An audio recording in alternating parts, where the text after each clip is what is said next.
The academy gates were never quiet. New cadets poured in from 100 worlds, their voices carrying pride, rivalry, and nervous laughter. The scanners hummed at the entrance, flashing green one after another as recruits stepped through. Species cleared. Proceed. Routine. Forgettable. Until the human walked up. He didn't look like much. Soft-skinned. No claws, no scales or armor plates. Just a boy in a plain uniform, walking with his hands in his pockets as though he didn't notice the stairs.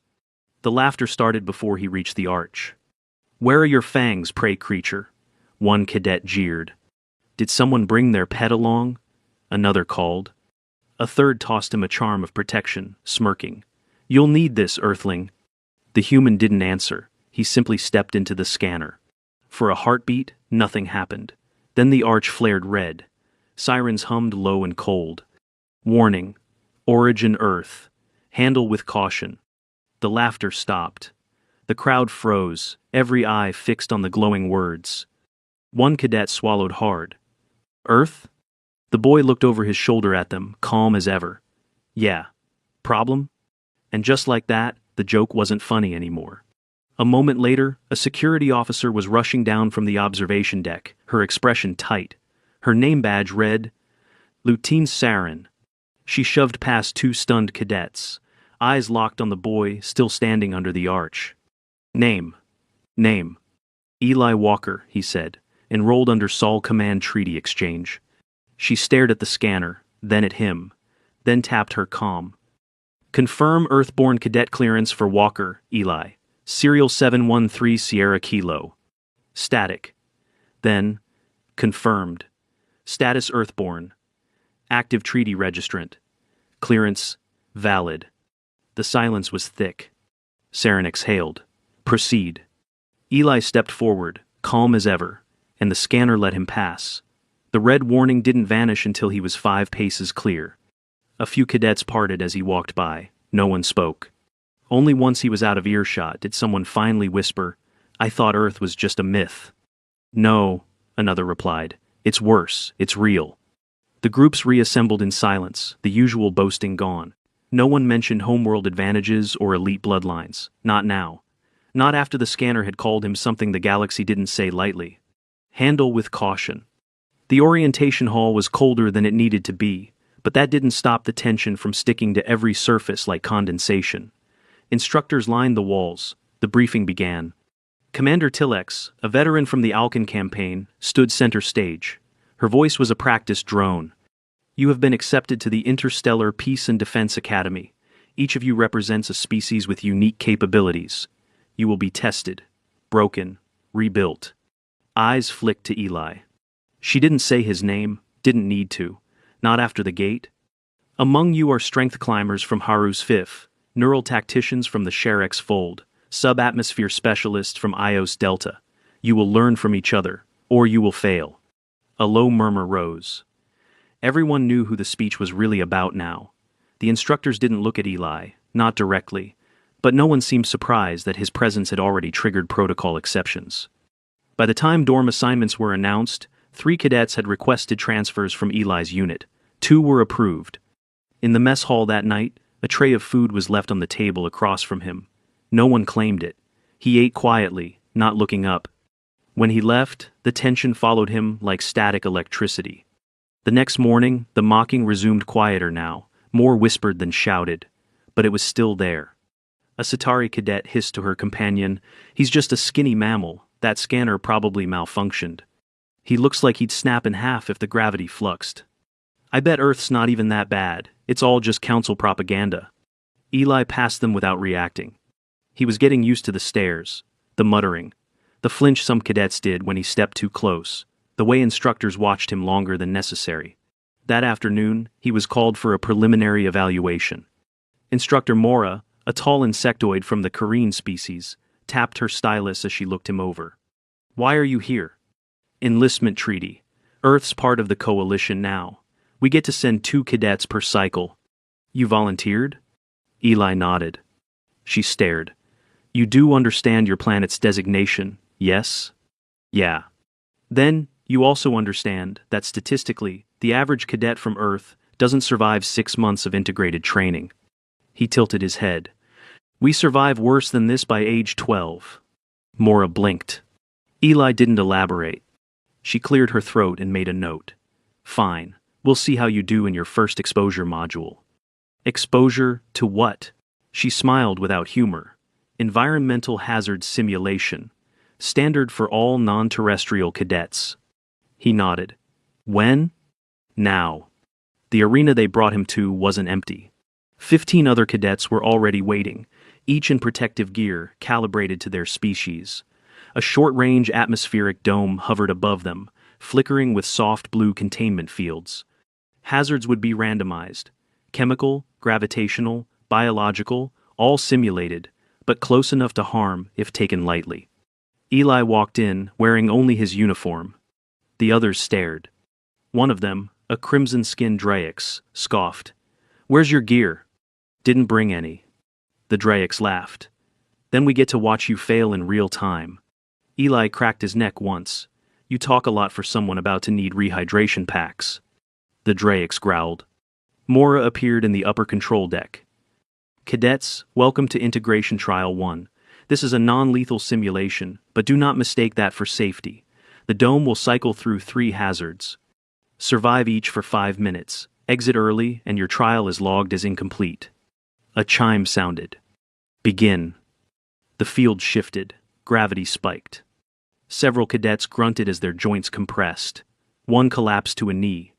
A Satari groaned, claws scrabbling for balance. The Draix fell sideways. Eli exhaled through his nose and started walking. Just walking. His steps were heavy, but even. The second hazard came fast acidic mist rolling in from vents along the floor. Protective suits sealed, filters activated. Eli's uniform hissed slightly where the mist touched the sleeves. He flinched, but only once. Checked his forearm. A mild burn. He flexed his fingers and kept going. The Draix tried to stand again, slipped. His helmet cracked. Alarm blared. Mora flagged extraction. A retrieval drone swooped down and pulled him out. Eli watched him go, then said quietly, Told you. The third hazard emerged with a growl-simulated predator drones, sleek, canine, fanged. 2 cadets screamed, one ran for the dome edge, another tried to fight. A third tripped and landed hard, shoulder dislocating with a pop that everyone heard. Eli grabbed him. Slung the alien's good arm around his shoulder, keeping low, head down, breath steady. The predators circled, analyzing movement. Eli stared one down and said, deadpan. We used to have pit bulls in my neighborhood. The drone paused. Then backed away. When the timer ended, only 6 cadets were still standing. Eli was one of them. His arm was burned. His leg had taken a hit from shrapnel. His breathing was shallow from unfiltered air. But he was still on his feet. Mora's voice echoed through the arena. Medical retrieval dispatched. Stand by for evac. One cadet looked at Eli, wide-eyed. You're bleeding. Why didn't you exit? He blinked once. Because it wasn't over yet. And no one laughed. Not this time. 2 days after the trial, Eli's name was known in every wing of the academy. Not officially, of course. No commendations had been issued. No records were publicly updated. But in the mess halls and barracks, the story moved faster than a comms ping. They said he didn't flinch under acid mist, that he stared down a predator drone like it was a lost puppy, that he helped an injured cadet while injured himself and still didn't request early exit. They also said he was bleeding and didn't care. Eli, for his part, didn't acknowledge the rumors. He limped through morning PT, his leg wrapped and his arm wrapped tighter. His uniform had been repaired but still carried faint acid stains at the seams. He ate quietly, ran drills with the same blank focus, and answered questions only when asked. But that didn't stop the whispers. Some cadets feared him now, not overtly, but enough to change their posture when he walked past. Others grew obsessed. They wanted to know what Earth really was. If the stories were true. Myrat, a spindly Ekari cadet with glimmering eye sacs, turned his curiosity into a spreadsheet. So, you're telling me, he said during break, sitting opposite Eli in the courtyard, your species evolved without exoskeletal protection, venom glands, or regenerative tissue. That's right, Eli said, not looking up from his hydration pack. And you have a planetary mortality rate this high? Eli sipped, then nodded. Depending on the year, yeah. Myrat tapped his tablet rapidly. How did you survive long enough to develop space travel? Eli leaned back. Stubbornness, fire, antibiotics. Myrat blinked. That's not a strategy, that's luck. No, Eli said, meeting his eyes. It's pain tolerance and an unreasonable belief that we can fix anything if we just keep throwing ourselves at the problem. He stood up and walked off, leaving Myrat mumbling into his spreadsheet. By the end of that cycle, someone started a betting pool. It began as a joke, how many simulations Eli would survive, then how long he'd last in a full mixed-species trial. Then, quietly, whether he'd outlast cadets from species designed to survive conditions that would kill a human in minutes. The pool was technically against regs. No money changed hands, just favors, duty swaps, canteen priority, dorm upgrades. Still, everyone knew. The odds fluctuated. At first, most bets were against him. But not all. Raya, a cadet from the insectoid Kasari hive broods, wagered 5 hydration credits that he'd survive his next trial without armor. He doesn't need protection, she said simply. He is the protection. The phrase caught on. Eli's second test came sooner than expected. It was scheduled as part of Standardized Exposure Drill 3, a group rotation meant to test adaptability under complex environmental cycles. But this time, it was designed by instructor Vorim, a Xanthari known for brutal hazard blends. He had reviewed Eli's last performance and adjusted accordingly. The simulation would mimic multiple disaster conditions, erratic gravity fields, biochemical exposure, and predator-level threat detection. The cadets were issued light suits with auto-injectors and air filters. Eli was handed a pack with basic gauze, electrolyte tabs, and a single inhaler. He unzipped it, looked at the contents, then zipped it shut and nodded. Fair enough. Commander Tilex addressed the group. This is not a race. Survival is the metric. Do what you must to endure. Extraction protocols will be honored if initiated, but scorecards will reflect early withdrawal. The simulation began. The dome shimmered, terrain cracked open into jagged shale, gravity surged and dropped at random, wind howled with chemical mist. Creatures roamed the fog, sniffing, programmed to hunt anything unmasked. Within 5 minutes, a cadet triggered an extraction beacon. The air had compromised her seal. Another went down hard, ankle twisted on unstable rock. Eli passed him without comment, then stopped, doubled back, and hauled him upright with one arm. You have 3 good limbs, Eli said. Use them. They hobbled together until a drone pulled the injured cadet out. That left 8. At the 10-minute mark, a Kasari screamed as a heat vent exploded beside her. The flare singed her upper shoulder and part of her neck plate. She dropped, writhing, her armor scorched. Eli was the first to reach her. Don't move, he said, kneeling beside her. You're shocky. He opened his pack, tore open gauze, and pressed it gently against the burn. She flinched. Yeah, he muttered. That's how it works. She blinked, dazed. Why help me? You're still breathing. He gave her the inhaler. Use it slow.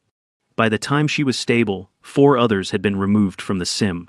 2 more were hiding in the wrecked terrain, refusing to move. Only Eli stayed visible, active. He staggered once when the mist thickened, coughing so hard he dropped to a knee, but he forced a breath through clenched teeth and pushed upright again. Vorim increased the toxicity.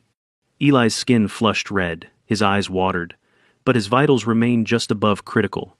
Tilex muttered from the control booth. That's not endurance, that's something else. Vorim didn't answer. The final hazard emerged, a simulated storm, with rotating wind columns and lightning discharges mapped to threat motion. Cadets scattered, scrambling for cover under broken walls. Eli walked into the open. Lightning cracked a few meters away. The thunder hit second. He didn't flinch. He raised his hands to the sky like he was measuring the air itself. Rain pelted him, his uniform soaked through instantly. His lips were split from dehydration, but he smiled faintly. We call this weather, he said to no one.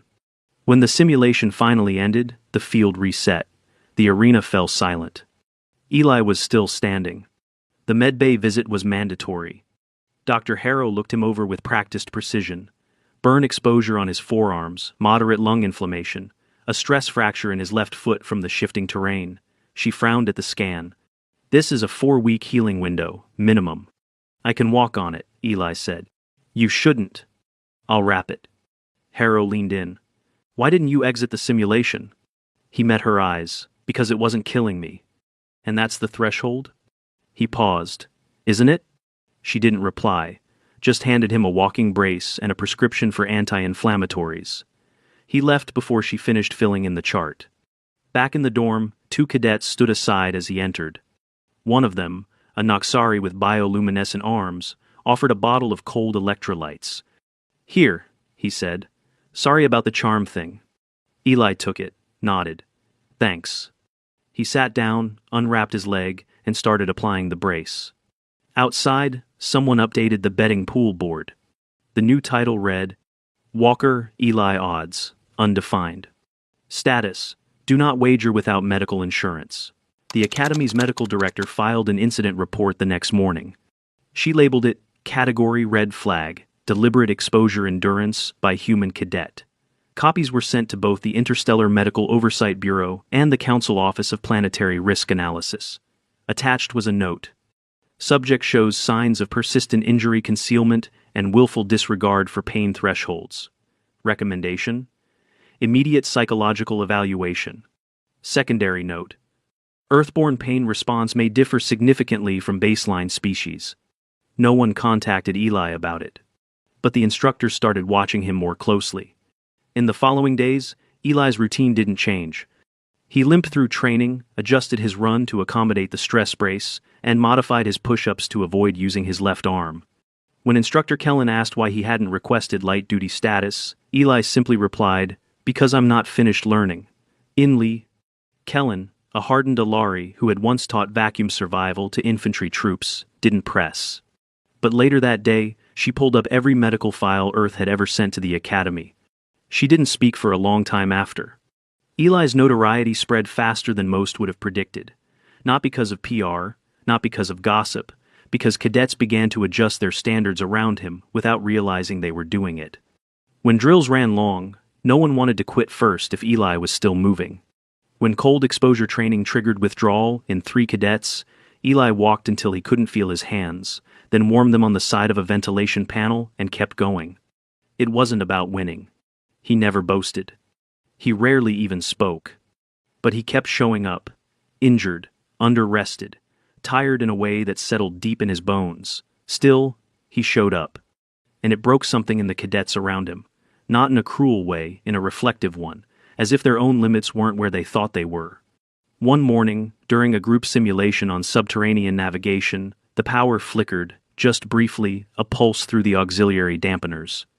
The lights dimmed, the atmospheric settings glitched, and for 13 seconds, the hazard monitoring went blind. When the lights returned, they found Eli on his knees in a crevice, dragging a collapsed cadet up by his vest. The cadet, Gerald from the methane-breathing Narthak, had lost respirator flow. His suit had failed in the darkness. No one else had seen. Eli had. He'd held his breath, climbed into the crevice, and pulled Gerald out manually. By the time medics arrived, Eli's O2 saturation had dropped to 77%. He spent that night in the medical wing again. Oxygen mask. Mild bronchospasm. Nasal mucosa burned from a trace leak of methane. Full recovery estimated in 5 to 6 days. He was cleared for light duty the next morning. He ignored it. Dr. Harrow caught him mid-march in the courtyard. You need to stop, she said bluntly. Your recovery is being compromised. Eli slowed, but didn't stop. He'd have died. That's not the issue. Your next injury could... I don't care, he said. The words weren't angry, just flat, honest. I know pain. I know what too much feels like. I've felt worse. She stared at him. You're 19. On Earth, he said. That's enough to have seen things you don't talk about. Ever read about the 2038 wildfires? Or the dengue outbreak in Rio? Or the Seattle quake? She didn't answer. I have. He stepped around her and kept walking. She didn't follow.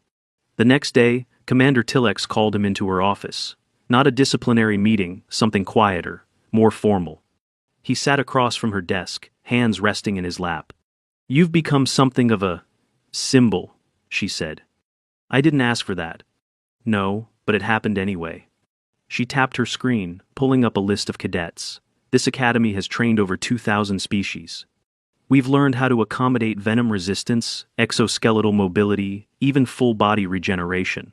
But we've never had to rewrite psychological protocols. Eli didn't move. Until now. She turned the screen so he could see. It displayed a new tag. Human Earthborn, Extreme Resilience Marker, Psychological Monitoring Advised. He stared at it. So I'm dangerous. Tillex raised a brow. You were always dangerous. The scanner knew that before you opened your mouth, but that's not the part I care about. She leaned forward. What I care about is this. Why do you keep pushing? You've proven yourself a dozen times over. You could coast through the rest of training. You don't. He thought for a moment, then said, because this isn't the worst I've been through. You're not in danger here. That's the trick, he said quietly. Back home, danger doesn't look like this. It's subtle. It's a fever in a town with no doctors. It's a missed vaccine shipment. It's an aunt who dies in a flood because her apartment was on the ground floor. So no, I don't stop here. I don't stop until I know I can't go anymore. She didn't speak for a while. Then, if we promoted you early, would you accept? No. Why not? Why not? Because the people I'll command someday deserve someone who didn't quit halfway through. She shut the file. You can go. As he left, she added one thing. Eli. He paused. I'm glad you came. He nodded once. Me too. That night, the betting pool board was quietly taken down. No one said why, no one needed to. Because by now, it wasn't about wagers anymore. It was about respect. It started as a drill. A scheduled safety test of the Academy's emergency response systems. A formality announced weeks in advance. Non-combat. Simulated only. That was the idea. Until a power relay under Dorm Sector 3 ruptured. An overheated capacitor, faulty grounding. Then flame, real flame not simulated, not contained. Just a spark into plastic conduit and thermal padding, and suddenly fire licked the walls of a habitat wing built for species with no native fire exposure. Panic was immediate. Alarms screamed, containment shutters jammed, smoke filled the corridor before the suppression systems could catch up. Cadets stumbled, half-dressed, fleeing into the halls. One slipped, cracking a rib on the bulkhead. Two more were cornered in a maintenance closet as flames chewed through the ceiling. And Eli ran toward it. No one told him to, no one asked. He was on his way back from simulation review when the first siren went off. He didn't hesitate, just turned around and sprinted not from instinct, but from experience. Smoke didn't confuse him. Neither did the heat. Earth had taught him what burning buildings smelled like. By the time he reached the breached corridor, the fire suppression system had activated late but functional. Steam hissed, lights strobed. But the hallway was still full of heat, and more importantly, still full of cadets. Anyone in here? He shouted into the smoke. No answer. Then a cough. He dropped low, followed the sound. Found two cadets, one crumpled against the wall, dazed, breathing shallow, the other clutching her ankle, unable to stand. Neither wore rebreathers. He handed the injured one his uniform sleeve to bite down on, then lifted her without waiting. A third cadet Asathari tried to help, then doubled over coughing. Eli grabbed him by the collar too. Move or get moved. They got out. It didn't end there. Because the medics were spread thin, because a second flare-up breached the opposite wing, because one of the instructors had passed out from inhalation before managing to override the lock. Eli broke the override panel manually, slamming a conduit rod through it until the sparks cut the lock. His fingers were raw and blistered. He pulled the door open and found the instructor unconscious against the far wall, skin gray-green from oxygen deprivation. It took 10 minutes to drag her to the extraction point. He collapsed outside the threshold. Infirmary. Again. The burns weren't deep second degree at worst, scattered across his hands and forearms. The worst was the smoke. Dr. Harrow sat beside his cot, watching the slow rhythm of the oxygen monitor. You breathed carbonized plastic, she said. Smelled worse than the smog back home. You tore muscle fibers lifting that cadet. She weighed almost twice your body mass. Eli didn't answer. You should have blacked out, eh? He shrugged. You need real recovery time this time, she added. At least 3 days of zero exertion. I'll put the order in myself. Still no answer. She reached over and lowered the oxygen flow. You can't save everyone, Eli. I know, he said. His voice was barely a whisper. But when the fire comes, someone has to run toward it. The academy conducted a formal review the next day. Instructor Lutar chaired the panel. Damage reports were filed. Cadets interviewed. The malfunction traced to a manufacturing defect in the relay coils. Unpreventable. But what mattered most? The number of cadets pulled from the affected zones. 9 total. 5 had been too disoriented to evacuate alone. Eli's name was attached to all 5. The official commendation came through 2 days later. For acts of selfless service under fire conditions. For execution of extraction without formal command. For protecting life at personal risk. Cadet Eli Walker is hereby awarded the Council Medal of First Response.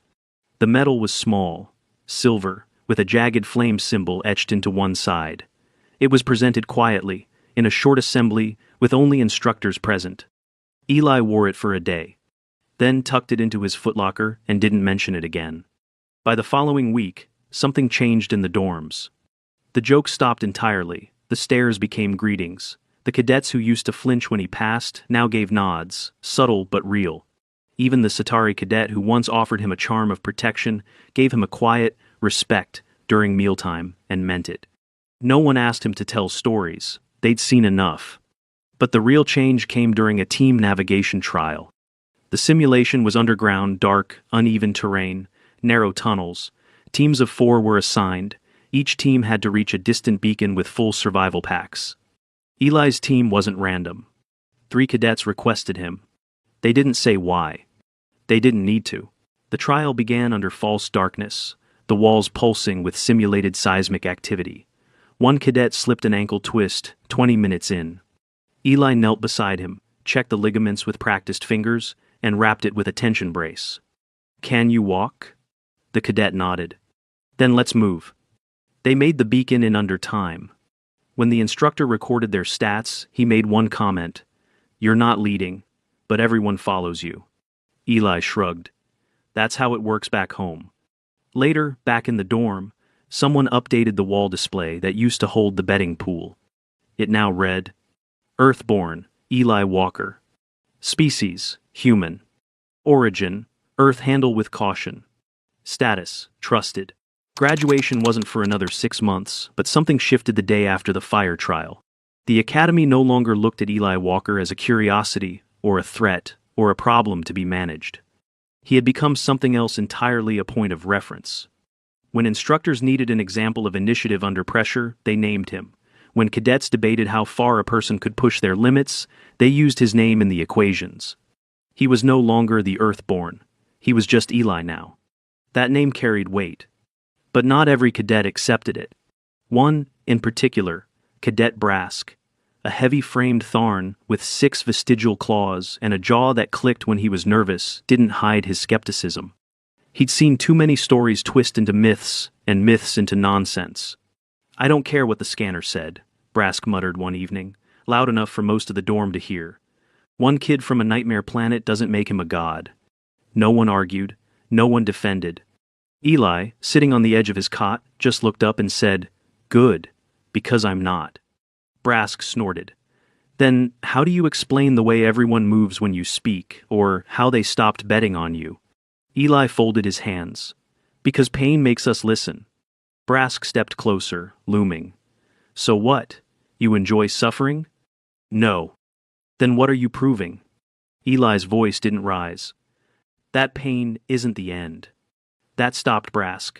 Not because it was dramatic, but because it was simple, obvious, and completely alien. Eli added, quieter now. Most of you trained to avoid it. We trained because we knew it was coming. He stood, no threat in his stance. Just presence. Back home, we don't get the option to live without pain. So we learned how to carry it, work through it, move anyway. Brask stared, unsure if it was pity he felt or fear. Neither fit the moment. He left without another word. A week later, Eli received an unusual invitation. The Academy Council had convened a closed session, rare for cadets to be summoned, unheard of. To summon a first year, he arrived at the chamber, dressed in his standard uniform. He refused to wear medals. Inside were 6 beings, one from each of the major signatory species. Behind them, a glowing orb displayed planetary classifications. Earth blinked near the top, still red. "Cadet Walker," the lead counselor said, "you've disrupted expectations." "I noticed," he replied. The Kroshek delegate, armor gleaming under the dome lights, leaned forward. "You've survived 12 major drills, 4 emergency conditions, and 1 real-world disaster. With injuries, without withdrawal, and no performance degradation." Eli didn't respond. "Do all humans possess this disregard for limitation?" "No," he said, "but more than you'd expect." The Valak delegate, a cerebral strategist species, chimed in. "Explain the contradiction. Your bodies are objectively fragile. You're slower than most, heal slower than all, and possess no natural weapons. And yet you consistently outperform projections." Eli scratched the side of his neck. "We're not stronger," he said. "We just don't stop." "Clarify." "And, you calculate around pain," he said. "We build around it. Expect it. Train into it. Not because we like it, but because it's the cost of surviving where we come from." The council murmured quietly. "You mean Earth." "I mean life," Eli corrected. "Earth just didn't hide the price." There was a long silence. Finally, the Kroshek leaned back and said, "We have debated revising Earth's classification. There is a proposal to reassign it not as uninhabitable, but as primordial training world." Eli lifted an eyebrow. "That sounds fancy and dumb." Somewhere behind the delegates, someone snorted. The lead counselor cleared her throat. "Would you prefer it remain labeled a death world?" "No," Eli said, "but call it Wooded Island, not a place to fear. A place that taught us how to survive the rest of the galaxy." The delegates conferred. Quiet nods passed between them. "We'll update the designation accordingly," the counselor said. Eli turned to leave. "One last thing," the Valak said. "What does make your kind dangerous, if not biology?" Eli looked over his shoulder. "We remember what hurt us, and we don't let it win." By the time final semester training began, Earth was no longer a myth. New cadets arrived each cycle. Some stared at the scanner near the gate, half hoping it would light red again. It didn't. Eli had been the only Earthborn that year. But the stories had taken root. No longer jokes about soft skin or fragile bones. Now they asked other things. What did frostbite feel like? What was it like growing up with lightning storms and old buildings that creaked during quakes? Was it true you could drown in under 3 inches of water? Eli answered when he felt like it. More often, he didn't, because he knew that the real lesson hadn't sunk in yet. It wasn't about storms or scars or even fire. It was about showing up again the next morning when your hands still shook. It was about carrying pain without making it someone else's problem. It was about letting the fear sit in your gut and still moving anyway. That was the Earthborn way. And when the next cadet passed through the gate, a tall girl with dark eyes and a patched jacket, her scanner lighting red, Eli didn't flinch. The gate said it again.